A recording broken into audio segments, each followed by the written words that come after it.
নমস্কার বন্ধুরা, আমার নতুন একটা রেসিপিতে সবাইকে স্বাগত। আজকে শেয়ার করব ঘরোয়া পদ্ধতিতে আলু কুলচার রেসিপি। খুবই অল্প উপকরণে বাড়িতেই ঝটপট তৈরি করে নিতে পারেন।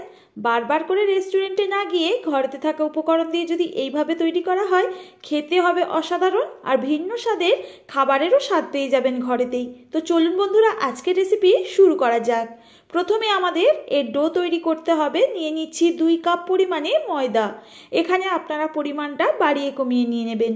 এবার এর মধ্যে দিয়ে দেব স্বাদ মতো লবণ, একই সাথে দিয়ে দেব 2 টেবিল স্পুন পরিমাণে চিনি। আমি যেহেতু এখানে 2 কাপ পরিমাণে ময়দা ব্যবহার করেছি, তাই 1 কাপের জন্য 1 চামচ করে চিনি ব্যবহার করছি। একই সাথে অ্যাড করে দিলাম 1 টেবিল স্পুন পরিমাণে রিফাইন্ড অয়েল। আপনারা যদি চান এখানে গলানো বাটারের ব্যবহারও করতে পারবেন। এবার সমস্ত উপকরণগুলোকে খুব ভালো করে ময়দার মধ্যে আমরা মিশিয়ে নেব। ময়ানটা দেওয়া হয়ে গেছে, এটাকে আমরা এখন সাইডে একটু রেখে দেব। আর এই সময় আমরা এই ডোটা মেখে নেওয়ার জন্য একটু জলটাকে রেডি করে নেব। আগের থেকে আমি একটু জল গরম করতে বসিয়েছিলাম, সেই জলটাকে 1 কাপ মেপে নিয়ে নিচ্ছি। একই সঙ্গে ওর মধ্যে দিয়ে দিচ্ছি 1 টিস্পুন পরিমাণে বেকিং পাউডার, যেটা আমরা কেকের জন্য ব্যবহার করি। তো দেখুন, এটার মিশ্রণটা তৈরি করে আমরা সাইডে এখন রেখে দেব। এইবার বন্ধুরা, এই মিশ্রণটাকে আমরা পরে ব্যবহার করব। এখন নিয়ে নিচ্ছি এই ডোটা মেখে নেওয়ার জন্য এখানে 100 গ্রাম মতো টক দই। এখানে দইটা একটু ফ্রেশ দেখে নেওয়ার চেষ্টা করবেন। সমস্ত উপকরণগুলোকে ময়দার মধ্যে প্রথমে মিশিয়ে নিয়েছি। আগের থেকে যে জল আর বেকিং পাউডারটা মিশিয়ে রেখেছিলাম, সেই মিশ্রণটা নিয়ে অল্প অল্প করে দেব আর আমাদের এই ডোটাকে রেডি করে নেব। এখানে আমি 2 কাপ ময়দার জন্য 1 কাপ জল ব্যবহার করেছি, আর সম্পূর্ণ জলটা আমার লেগেছে। আপনারা যে কাপ মেপে বা বাটি মেপে ময়দা ব্যবহার করবেন, সেটা মেপেই কিন্তু জলটা ব্যবহার করবেন, তাহলে পারফেক্ট ডো আপনাদের তৈরি হয়ে যাবে। তো দেখুন, ডোটা আমার মেখে নেওয়া হয়ে গেছে। ভীষণই সফট করে এই ডোটা মেখে নিতে হয়।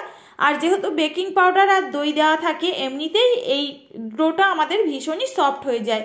তো দেখুন, হাতে একটুখানি তেল লাগিয়ে আমি এই ডোটাকে ভালো করে লাগিয়ে নিয়ে ঢেকে রেখে দিচ্ছি কিছুক্ষণের জন্য রেস্টে। এদিকে আমাদের কুলচার জন্য পুর রেডি করতে হবে।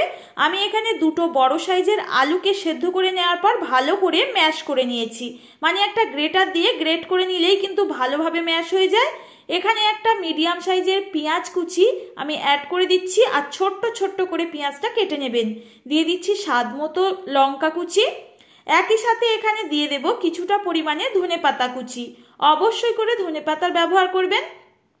দিয়ে দিচ্ছি 1 টিস্পুন পরিমাণে ধনে পাউডার। স্বাদ মতো দিয়ে দিচ্ছি লঙ্কা গুঁড়ো। একই সাথে দিয়ে দিচ্ছি বাড়িতে তৈরি করে রাখা গরম মশলা গুঁড়ো, স্বাদ মতো লবণ, আর দিয়ে দিচ্ছি এখানে আমচুর পাউডার 1/2 টিস্পুন পরিমাণে। এবার সমস্ত উপকরণগুলোকে খুব ভালো করে আমাদের প্রথমে মেখে নিতে হবে।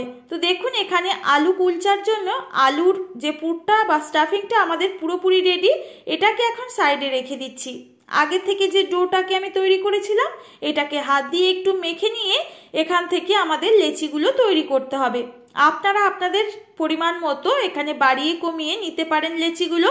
আমি এখানে একটু ছোট মাপের তৈরি করব আলু কুলচা, তাই এখানে একটু ছোট করে লেচিগুলো কেটেছি। এবার আলু কুলচার পুরটা এর মধ্যে আমি এখানে দিয়ে দিচ্ছি। যেভাবে আমরা আলু পরোটা কিংবা কচুরির পুর ভরতে থাকি ডোয়ের মধ্যে, ঠিক সেইভাবে কিন্তু ভরে নিতে হবে। মুখটাকে খুব ভালো করে প্রথমে সিল করে দেব। এইবার হালকা করে এখানে ময়দা ছিটিয়ে এই আলু কুলচাগুলোকে বেলে নিতে হবে। আমি এখানে একটু লম্বাটে করে এই কুলচা শেপটা তৈরি করছি। আপনারা যদি চান আপনাদের পছন্দসই এখানে গোল শেপ কিংবা এরকম লম্বা শেপে তৈরি করতে পারেন। তো এখানে বন্ধুরা আমার একটা তৈরি করে নেওয়া হয়ে গেছে। আমি কুলচার শেপটা একটু ছোট করে করছি। আপনারা আপনাদের পছন্দসই বড় মাপেরও তৈরি করতে পারেন। এখানে একইভাবে আরও একটা তৈরি করে দেখিয়ে দিচ্ছি। বন্ধুরা, ভিডিও চলাকালীন ছোট্ট একটি অনুরোধ, যদি রেসিপিটি ভালো লাগে সম্পূর্ণ রেসিপিটি দেখার জন্য, আর ফ্রেন্ড ও ফ্যামিলির কাছে এই রেসিপিটি শেয়ার করার জন্য। নতুন বন্ধুরা এসে থাকলে অবশ্যই চ্যানেলটিকে সাবস্ক্রাইব করে পাশে থাকা অল নোটিফিকেশানটা অন করে রাখবেন। সবার আগে আমার চ্যানেলের নোটিফিকেশান পৌঁছে যাবে। এখন আমার বেলে নেওয়া হয়ে গেছে 2টো মতো। আমি এখানে একইভাবে সমস্তটা বেলে নেব পরে। আর দেখুন, এখন একটাকে আমি তৈরি করে দেখিয়ে দিচ্ছি। প্রথমে তাওয়ার মধ্যে আমরা একটু জল ছিটিয়ে নেব, তারপর একটা কুলচা এইভাবে বসিয়ে দেওয়ার পর ওপর থেকে একটা ব্রাশের সাহায্যে এইরকম ঠান্ডা জল একটু দিয়ে দিতে হবে। ওপর থেকে একটুখানি দিয়ে দিচ্ছি জোয়ান আর একটু ধনেপাতা। আবারও ব্রাশের সাহায্যে একটুখানি জল দিয়ে দেবো যাতে এগুলো পুড়ে না যায়। আর দেখুন আস্তে আস্তে কত সুন্দরভাবে ফুলে উঠছে। এখন 30 থেকে 40 সেকেন্ডের জন্য উল্টো দিক করে এইভাবে একটা সাঁড়াশি দিয়ে আমাদের চাটুটাকে ধরতে হবে গ্যাস ওভেনের আগুনের মধ্যে। আর দেখুন এখানে একটা করে কুলচা কত সুন্দরভাবে তৈরি হয়ে যাচ্ছে ঝটপট। এখন আমাদের একটা আলু কুলচা পুরোপুরি রেডি। ওপর থেকে একটুখানি বাটার ব্রাশের সাহায্যে লাগিয়ে দেবো, এতে করে আমাদের এই কুলচাগুলো ভীষণই সফট থাকবে। আর দেখুন এটাকে তুলে আমরা সার্ভিং প্লেটে সার্ভ করে দিচ্ছি। একইভাবে আরও একটাকে আপনাদের বোঝানোর জন্য তৈরি করে দেখাচ্ছি। প্রথমে একটু হাত দিয়ে এইভাবে জল ছিটে দিয়ে দেবেন, তার উপরে একটা কুলচাকে বসিয়ে দিতে হবে। ওপর থেকে একটু আবারও ঠান্ডা জল এইভাবে ব্রাশের সাহায্যে দিয়ে ধনেপাতা আর একটু জোয়ান ছড়িয়ে দেব। তার উপরে আবারও একটুখানি আমরা জল ব্রাশের সাহায্যে লাগিয়ে দেব যাতে ধনেপাতাটা না পুড়ে যায়। তো দেখুন উল্টো দিক করে কয়েক সেকেন্ড ধরলেই আমাদের একটা করে কুলচা পুরোপুরি রেডি। একইভাবে প্রত্যেকটা কুলচা আমি এখানে তৈরি করে নেব। আশা করছি খুব সহজে আজকের রেসিপিটি আপনাদের সঙ্গে শেয়ার করতে পারলাম। যদি ভালো লেগে থাকে কোথাও রেসিপিটি, অবশ্যই লাইক করবেন আর একটা কমেন্ট করে জানাতে রেসিপির মতামত একদমই ভুলবেন না।